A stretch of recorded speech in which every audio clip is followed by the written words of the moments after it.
Bonjour à tous, c'est un nouveau jour de vidéo, ça fait longtemps qu'il n'y a pas eu de vidéo, je suis contente de vous retrouver.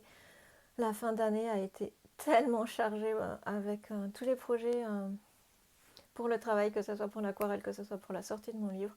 Je pense que je ferai une vidéo là-dessus prochainement, que du coup j'ai pas trop eu le temps de m'occuper de ces vidéos-ci. Et donc je vais commencer tout de suite par vous remercier pour tous vos commentaires adorables, notamment par rapport à ma série de vidéos sur le permis bateau. Et il se trouve que j'ai eu un problème avec les paramètres de commentaires sur YouTube. Donc toutes vos remarques, tous vos messages étaient passés dans les spams. Je ne sais pas pourquoi, donc je n'avais pas été notifiée de vos remarques, de vos messages. Et du coup, j'ai tout découvert il y a quelques semaines quand mon prof de Longecotte a eu la bonne idée de partager ma vidéo sur mon matériel d'hiver. Et là, j'ai découvert que j'avais plein de commentaires que j'avais jamais lus, dont je n'avais jamais été notifiée. Donc je vous remercie vraiment pour tous vos mots, ça m'a vraiment fait chaud au cœur, vous êtes adorables.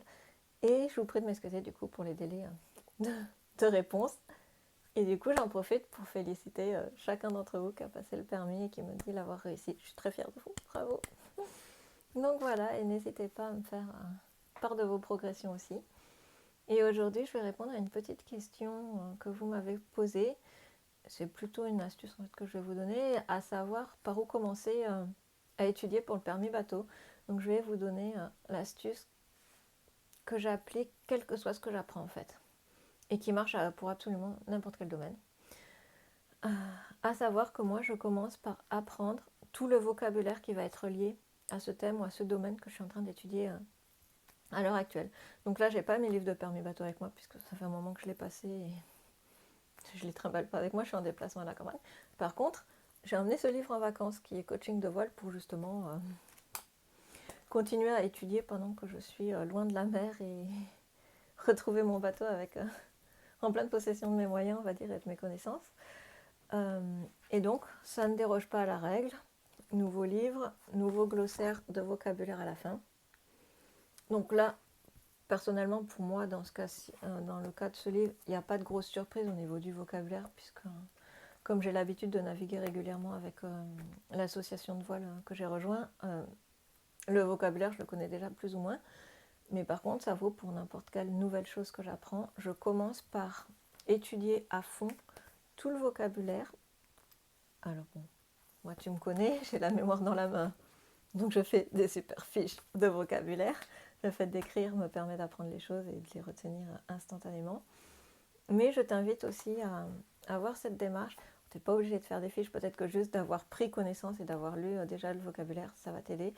Mais vraiment, voilà, tu seras étonné de voir à quel point, dans des toutes petites définitions courtes et synthétiques, il y a déjà en fait beaucoup de notions résumées de ce que tu vas devoir apprendre et devoir intégrer, on va dire, dans ton cerveau pour préparer, en l'occurrence, le permis bateau. Donc voilà. Pourquoi c'est important de commencer par ça? Parce que ça te permet après. Effectivement, c'est une contrainte, on peut dire, qui va te prendre peut-être 1 heure ou 2 heures, je ne sais pas à quel rythme tu vas travailler. Si tu vas faire des fichiers, tu vas t'enregistrer des audios, peu importe la façon dont tu travailles, mais prendre ce temps-là en amont avant de commencer à étudier, tu as l'impression de perdre du temps, mais en fait tu vas gagner beaucoup de temps après en termes de temps de travail.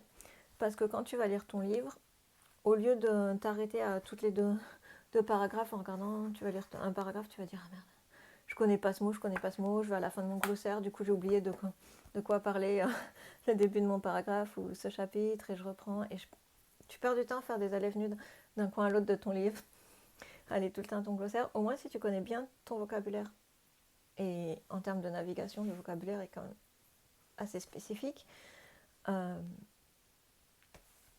Une fois que tu lis le livre, tu es vraiment à fond dedans et tu comprends de quoi on te parle et les connexions se font instantanément dans ta tête.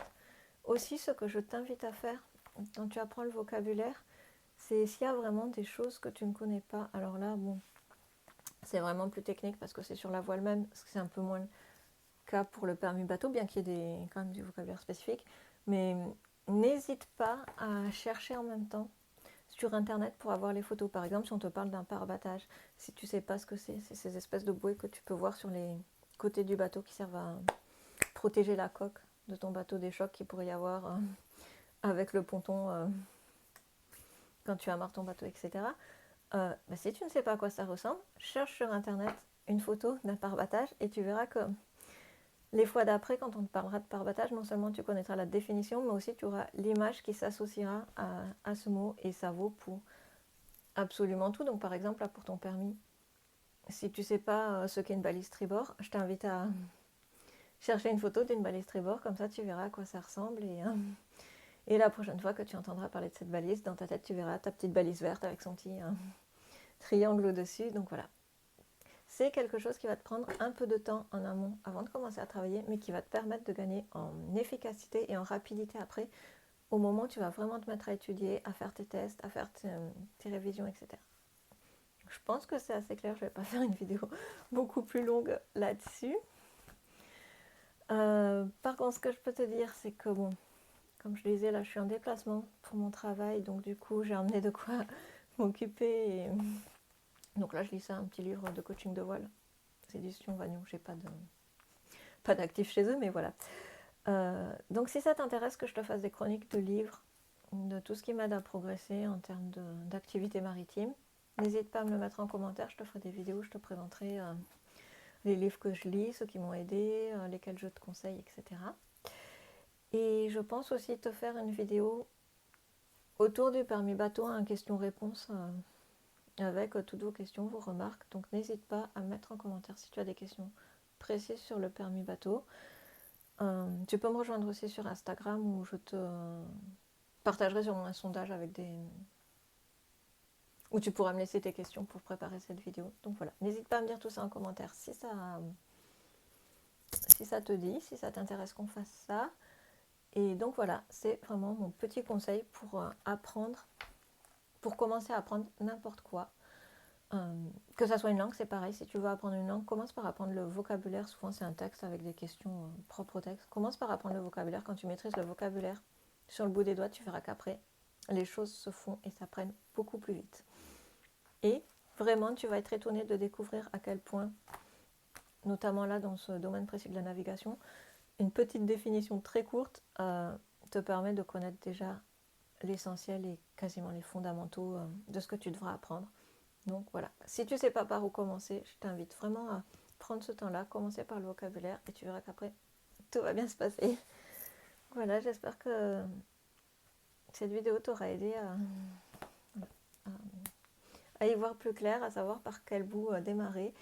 Après, effectivement, pour le permis bateau, il faut que tu connaisses tout à part égale, que ce soit les balises, les signaux sonores, les feux de signalisation de nuit, tout ce qui va être lié à la VHF, etc., etc. Tous les domaines, il faut tout connaître parce que tu ne sais jamais quel type de question tu auras le jour où tu vas passer ton examen pour le permis, ton code.